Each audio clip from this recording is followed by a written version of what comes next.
Welcome to the Know Your Game podcast brought to you by the U.S. Indoor Sports Association, where we discuss ideas, experiences, products, and services to help your indoor sports business grow and thrive.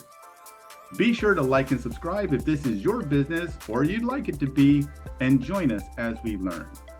Memberships at US Indoor are just $1 for your first 90 days, so just head to the link below. Now, on to the show.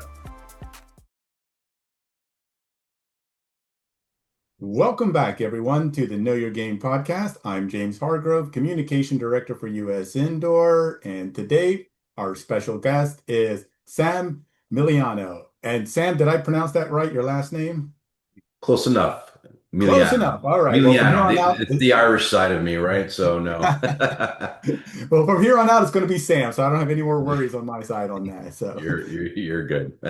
appreciate that. Well, for those who don't know, Sam has been with us. When I say with us, with US Indoor, Pinnacle Indoor Sports, for quite some time. They are long-standing partners. They've been to almost every conference we've had over the past, gosh, Sam, correct me if I'm wrong. Thousands. Yes, yes. So we'll just say from the beginning, essentially. Yeah. So it's been long overdue that we have someone representing Pinnacle, and there were several that we could have chose, but Sam volunteered, and we appreciate that. So let me just roll out the carpet for Sam, let him do his introductions and tell us a little bit about himself, his journey, and essentially his elevator pitch as to what makes Pinnacle stand out from, as we all know, the crowded sports consulting world. Sam, welcome aboard. Pleasure to have you. How you doing? I'm doing well. Thanks, James, for having us and for having me on this opportunity to talk with you. So I'm looking forward to it. But to your question, I mean, our core team has spent 20 years in the trenches, owning and or operating sports facilities. I mean, that's the hands-on experience that gave us, the master class and how this business actually works. And now we're paying that forward, taking everything that we've learned and helping those, to get into the sports facility industry to build a successful indoor and or outdoor sports complex for their communities. Okay, and give everyone sort of a quick insight as to what Pinnacle Indoor does. You kind of mentioned it there, but sort of not the full suite of services, but sort of your bread and butter, the one, two, maybe three pillars of your organization. Yeah, we do have what we call our silos of what we do, and a lot, surrounds itself around the market feasibility stages and what we do to kind of help clients who are exploring, whether to build or develop an indoor or outdoor sports complex. We do get into the financial modeling, which we'll talk about a little bit, to that is, looking at the realities of, how does this look like financially, down to the design and implementation of construction side of it, right? Right sizing for that, for the community. How does that all look from a function or form side of it? And then really into the operation side, how do you operate these? And so we kind of take that hands-on approach to kind of help guide, over our experiences, the trials and tribulations to help our clients learn from our mistakes, but give them the tools and the resources to help them pave their way in creating something that would be, long-term for their community. Absolutely. And as we all know, no one person is an island. So I know you're surrounded by a very reputable and seasoned team. Uh, can you give us a quick lowdown of the kind of support that you have, your immediate support, maybe those lateral to you, maybe your one downs that are absolutely crucial to do what you guys do over at Pinnacle? Yeah, it's a great question. I mean, because most people start with the what, the building instead of what, is the how or the why. And at Pinnacle, we tell every, prospective client or individual that, the same thing, start with your research, start with the data, your market studies, not just, the framework of, land or the turf. I mean, again, before you look at, a 12-acre plot or pick out your turf, you have to understand the market. And does the local community actually have the density to support it? What are the gaps existing in programming? Are there, existing competition there that you might be aware of. And so where we come in is, with our 60 plus years of experience, making this smoother helps kind of come down almost to three things that we look at is, we sat in the owner's chair, because our team has actually either owned and or operated these facilities. We don't just give the theoretical report. We give you a functional roadmap. We know the difference between a good idea and a profitable operation. The other one is, preventing the expensive lesson, right? Often, sometimes, individuals often underestimate things like debt coverage, right? What's the debt service or the true cost of running a day-to-day operation? So we've already made and solved those mistakes over the 2 decades. And so our clients, so that's what we've helped, streamline that process. And then really the full spectrum of just the continuity of that. We've not just overhand over a feasibility study and wish you all the luck, moving forward, but we stay through the course of the project, whether it's from, financial modeling to the construction phase or down to the operations of it, and launching your programs. We kind of go through that process. So essentially what we're doing is taking the guesswork out of the equation. We turn it, from a high risk dream into a calculated, more professional, more realistic venture. Got you. And this holistic approach, I think it also includes, and you kind of mentioned this, it's not just, setting up everything at the front door and then, saying, okay, guys, good luck, see you later. You also do things beyond just site selection and initial setup for operations. Do you dabble in sponsorship or anything like that? We do. I mean, we help our clients, especially on the operations element of, what's the program model mix that is for that market that would generate revenue, or, looking at what we call as marketing partners, our i.e. sponsorships, right? We're building the relationship.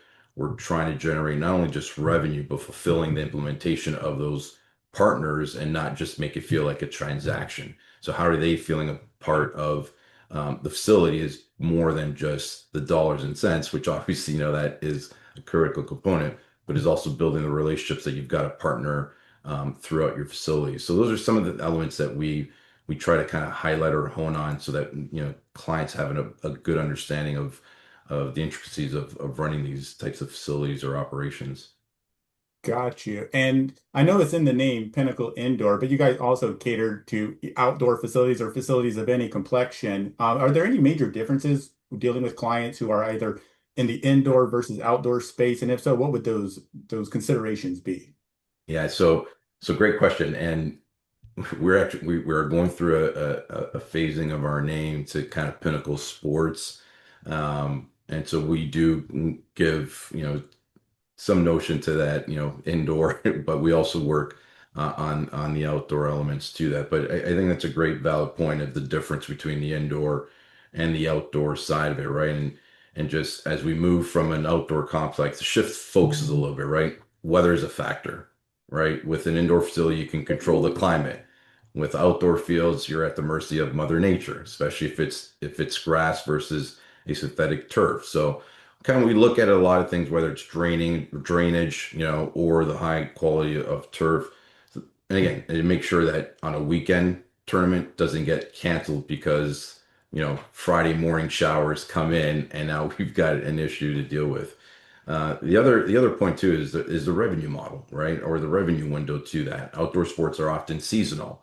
So we have to look that in much more creative of how those fields could be utilized during the off season or the midweek mornings to ensure the complex is staying busy and profitable, during that time of year. So those are kind of being the two, I would say key focuses into that as you look at that. And of course, maintenance, indoor and outdoor variants do have, situations where maintenance might look different outdoor versus what would the maintenance look like from an indoor perspective. So those are kind of some key little bits that shifts a little bit of the difference between the indoor versus the outdoor. Great. And I wanted to follow that up with a question about site selection. You briefly talked about it earlier, but before we do, I knew you're in Toronto, but you guys cover basically all of North America, US, and Canada. Is that correct? That is correct. We do have our offices headquartered in Louisville, Kentucky, but offices in Chicago, St. Pete, Toronto. So we do got a presence, but we do cover North America. All right. And with that being said, when it comes to site selection for someone wanting to build or break ground for the first time, what are some, I guess, you can't go through all the different variables and considerations, but what would you say is one or two, big things to consider before you even break ground or even choose the location? Yeah, I mean, I think that, a common pitfall if what we see is what happens is often that you think if you build it it will come type of approach or fallacy, right? And people often fall in love with the physical structure but lose sight of the operational reality. And so they might build a beautiful 10, 15, 20 million sports complex, but they haven't planned out for programming or for staffing, or for revenue opportunities that has to keep the lights open or on that perspective. And so, with our experience as the safety net, we look at the project through different lenses, again, depending on the phase of that project. But, the one thing that we always look at is the lens of the feasibility study, right? If the research doesn't show the community can actually sustain a turf facility or a multi-sheet ice arena, we're going to tell you that up front. And we'd rather save the client from a bad investment than watch a facility struggle in that end of it. And Jared Carnes from our team kind of takes that reins and lead for our team, and that's what we look at from that perspective. The other lens that we come to is the financial truth side of it, right? Looking at from a financial modeling, right? Everything that we do is anchored, through our models that looks at debt service or looks at realistic utilization or participation rates from that perspective, and or diversified revenue streams. So we want to see how that facility performs in 3 years and not just the opening month. Uh, when we also look at it from a construction and design lens, and this is where norm know-how is very beneficial for us in that perspective, and for our client is, most get hit with the massive change orders or the flaws in making the building hard to manage. And this is where norm comes in and looks at the blueprint and sees the operational flow. He knows where the concessions should be, as an example, to maximize revenue, or how from a safety and risk management of the bathrooms and situations do occur from a realistic approach, and also from a savings approach too as well. And then lastly is just the operational lens. Once the walls are up, you need to you need the heartbeat. And we Gary Lindsay and our team kind of leads our team on that end of it as well. And his background ensures that the facility is not just sitting empty during day one. So what I would say is, we help our clients to kind of avoid those empty building traps, and by making sure that the business plan is just strong as the building itself. Does the business plan, do you guys come up with them during the consultation? Do you guys cover personnel, like what kind of people need to be hired in order to run the operation, or is it just strictly like marketing, programming, and construction? Yeah, so James, so the key thing is to realize, is it a private developer? Is it a local municipality that may have a different objective? A developer usually needs the building to pay for itself or make some make some money or ROI. Whereas a municipality or city might care more about the quality of life, for its local residents. So we initially start asking, what do they envision for the projects or success looks like from their end? And once we know that, we can then build the plan from there. And so that's where we kind of start that process of looking at, one of the biggest ways of looking at that is, everyone's wanting to save money. And usually when we look at the design process of it, is we call it is right sizing, right? It's tempting to build the biggest, flashiest lobby or biggest facility, having those extra storage rooms that you might not need, but every square footage costs money to build and to heat and to clean. So we look at any dead spots or space in the design or blueprints before we shovel hits the ground. And that's mainly to kind of tighten up the layout and making spaces multi-purpose. So like a room for a community that might need it for a meeting space can transition from a morning to more of a birthday party that is needed in the evening. So that's kind of some of the approaches that we look at and kind of have those discussions with our client. when we get to that, beginning stages phase of it. And what would you say, people have been beating up, COVID is way behind us at this point, but there's still some residue in some areas and in some markets. What would you say, based on what you're witnessing right now, is your business, are you getting more business from startups, people, creating indoor facilities from scratch, or more so optimizations of existing facilities who are just looking to either run better or even expand or open up multiple locations, for example? Yeah, I mean, we're getting a mix to say the least. And whether it's individual, private investors or developers to municipalities to nonprofits, who are exploring, looking at a new project or complex to, existing venues who are looking to better optimize their facility or finding more revenue streams or opportunities to, find efficiencies in their operation. So it's really a mix of I guess scope that we're we're involved in at this point. Got you. And well, what I like to do is kind of transition. We've kind of dabbled into this a little bit, but to get some, I guess, further industry insights and advice from you. And what I'll do is I'll kind of break it into, I guess, three little categories, if you will. Some current challenges, one or two that you've been noticing based on your consultation and your clients, some things that are just always popping up, so to speak. We'll talk about emerging trends, things that may or may have not ever been done before in the industry that is now starting to, gain traction. And then thirdly, we'll talk about, I guess, some actionable advice for those still in the dream phase, imagining what it could be and some ways to, I guess, inject some reality into those thoughts. So let's go back to the first bucket, which is current challenges. Post-pandemic recovery, rising cost, whatever people are experiencing right now. What are one or two challenges? And one can be obvious, but maybe one that's not so obvious that, people kind of fall into accidentally when it comes to building a facility, especially for the first time. I think one of the things would be kind of looking at, validating the demand, taking the guesswork out of it and really looking at it from, what the community wants, right? Versus kind of using some research or data to kind of prove that need or demand, right? And um, so I think one of those would be kind of, looking at it from, is there a validation or demand and opportunity that exists and making sure that is validated to, to kind of take that guesswork out of it.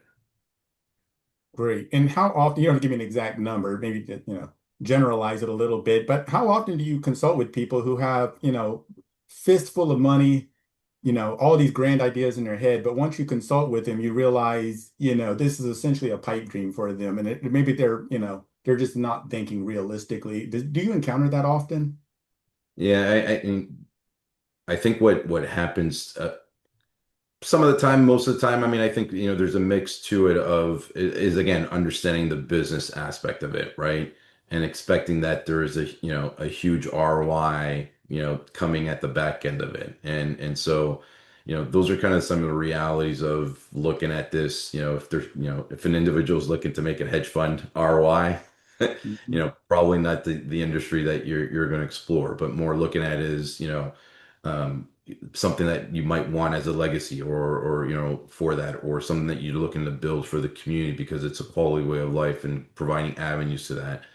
I think those are the kind of things that are the mishaps of understanding the realities of the ROI or the expectation that this is gonna, you know, look a little, differently from year one to year five, that, it's gonna hit the pendulum swing overnight. Again, validating those demand is crucial to understanding that. But I think it's really kind of getting a bird's eye view of what that plan looks like and kind of getting the realities and not the theories behind it, to kind of really pave that way to what that would look like for any individual of their goal, for a project. Absolutely. And well, let's switch over to trends or emerging trends. What sort of things have you been noticing in the industry, as of, let's say, 3 to 5 years in the past up to now? Is there anything that's coming out to the forefront that people should be aware of in our indoor and outdoor sports facility complexes? Yeah, I think we know the common trends of that, we hear a lot of, pickleball, as an emerging trend that's been, that's been going on for years now, several years to that. Um, Again, trend a little bit of interest rates, what they were, pre or early on COVID, have went from, anywhere in the 3% plus or minus to, up to almost 7% interest rates.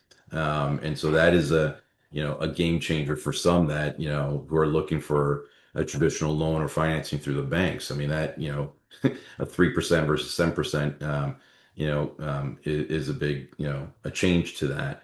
I think the one that has been an ongoing topic, and everyone's kind of seeing that in not only in the industry but globally is AI. I mean, artificial intelligence, and how to utilize the technology to your advantage. Whether it's a facility, a program, or anything of that. It's utilizing the tool to better enhance whatever that efficiency or operations or whatnot.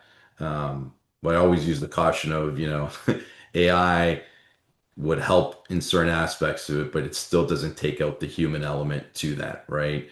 Of looking at that. So I think the trend is, AI focused and kind of getting into that, how can AI help a certain indoors or outdoor sports complex, but also keeping in mind of, we're still in the human relationship industry. And I think we just want to make sure that trend doesn't lead, take away from that as well, that we're very much, customer approach, relationship approach to that and not just a computer.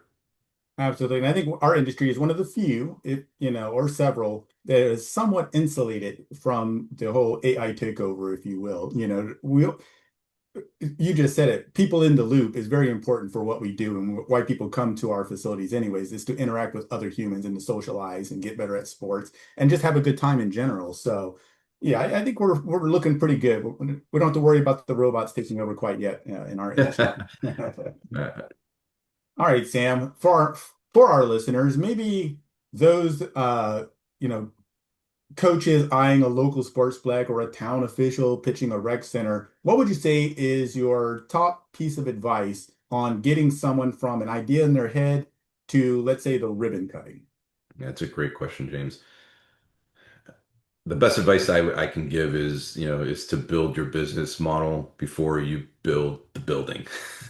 It's easy to get caught up, in the excitement, in the blueprints, the turf, and all the fun parts of it.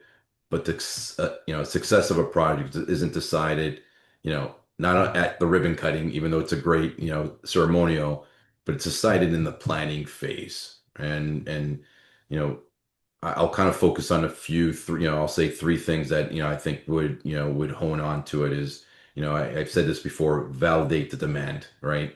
Don't guess if the community wants it. Do your due diligence, do the research, prove that there's an opportunity or viability that exists in your market.